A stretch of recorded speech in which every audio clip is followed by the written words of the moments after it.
সম্মানিত ভিউয়ার্স, আসসালামু আলাইকুম রহমতুল্লাহ। আশা করি আপনারা সবাই ভালো আছেন। আমাদের নতুন একটি প্রতিবেদনে আপনাদের স্বাগতম। আমরা আজকে আলোচনা করব 5টা গরুর জন্য কতটুক জমিতে ঘাস রোপণ করলে আপনারা ঘাস গরুকে খাওয়ানোর পরেও ঘাস বাঁচবে, এই সম্পর্কিত একটু আলোচনা করব আজকে।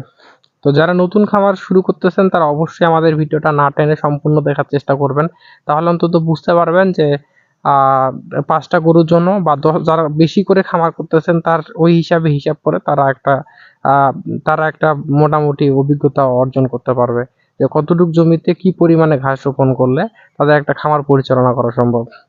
তো 5টা গরুর জন্য মিনিমাম 20% জায়গায় ঘাস রোপণ করা দরকার আমি মনে করি। কারণ একটা গরু থেকে প্রতিদিন একটা গরু মিনিমাম 15 থেকে 20 কেজি ঘাস, আসলে গরুর আকার আকৃতি অথবা জাতের উপর ডিপেন্ড করে যেহেতু ঘাসের চাহিদা। আপনারা ওই অনুযায়ী আমি একটা গরুর বডি ওয়েট একটা যেহেতু যেগুলো জারাওয়ান হাইব্রিড ঘাস, এই ঘাস একটা ঝোপ থেকে মিনিমাম 10 থেকে 15 কেজি হয়। সেই তুলনায় যদি দেশি গরু বা একটু তার থেকে ভালো জাতের গরু হয় তাহলে একটা ঝোপ থেকে একটা গরুকে একদিন বা দুইটা ঝোপ থেকে একটা গরুকে একদিনের খাবার ম্যানেজ করা সম্ভব। সেই হিসাবে 20% জমিতে একটা গরুর 5টা গরুর জন্য 20% জায়গায় ঘাস রোপণ করা দরকার। তাহলে ঘাসের যে চাহিদাটা এটা সম্পূর্ণরূপে ঠিকঠাক থাকবে। আপনারা দেখতে পাচ্ছেন আমার পিছনে যে ঘাসটা আছে এটার ফলন মাশাআল্লাহ অনেক ভালো হয়েছে। মানে এরকম ফলনওয়ালা যদি ঘাস আপনারা সংগ্রহ করতে চান তা অবশ্যই আমার সঙ্গে যোগাযোগ করবেন স্ক্রিনে দেওয়া নাম্বারে। তাহলে আমরা সারা বাংলাদেশেই এই ঘাসের চারা সরবরাহ করি, তাহলে আপনাকেও ইনশাল্লাহ এই ঘাসটা সরবরাহ করতে পারবো। তো মূল আলোচনায় ফিরে যাই।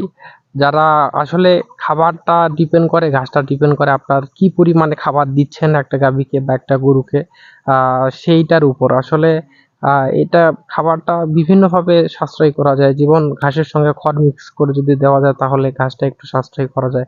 যাদের জমি কম তারা এইভাবে খামারটা পরিচালনা করতে পারেন। যেমন যাদের জমি কম তারা হচ্ছে গরুকে খড় মিক্সড করে মেশিনে কাটে, এটা আর খড় একসঙ্গে মিক্সড করে যখন একটা গরুকে খাবারটা দিবেন তখন ঘাসের চাহিদাটা কম লাগবে। আর যাদের জমি অ্যাভেলেবেল তারা অবশ্যই যদি পারেন পুরা কাঁচা ঘাসটাই দিয়ে দিবেন, তাহলে গরুর গ্রোথ ভালো থাকবে, দুধ ভালো হবে।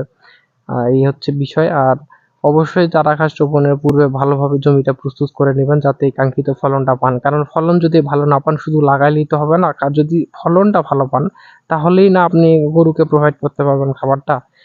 যদি ফলন ভালো হয় তাহলে তো কোনো সমস্যা নেই। আর এই ঘাসের ফলন কখনোই খারাপ হয় না যদি যত্ন করা যায়, সুন্দর ফলন হয়। দেখতে পাচ্ছেন কিরকম ফলন দিছে।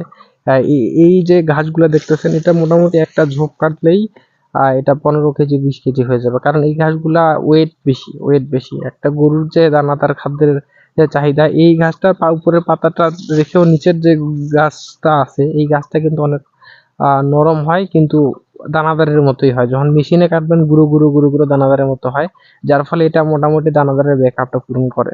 আর খামার পরিচালনা করার জন্য ঘাস বাদে কোনো কিছুই পসিবল না। কারণ যে পরিমাণে দানাদার খাবারের দাম পড়তেছে সেই তুলনায় এই কাঁচা ঘাসটা একবারে আবশ্যকীয় হয়ে গেছে প্রতিটা খামারের জন্য। তো ধন্যবাদ এতক্ষণ আমাদের সাথে থাকার জন্য। যারা আমার চ্যানেলটা সাবস্ক্রাইব করেন অবশ্যই আমার চ্যানেলটা সাবস্ক্রাইব করবেন, পাশে থাকবেন এবং নিত্য নতুন ভিডিও পেতে আমাদের অল বাটনে ক্লিক করে দিবেন। আর পরবর্তীতে আপনারা কি রিলেটেড ভিডিও চান বা অবশ্যই কমেন্ট করে জানাবেন যদি এই বিষয়ে কোনো কিছু জানতে চান। আর ধন্যবাদ সবাইকে এতক্ষণ আমাদের সাথে থাকার জন্য। আসসালামু আলাইকুম রহমতুল্লাহ।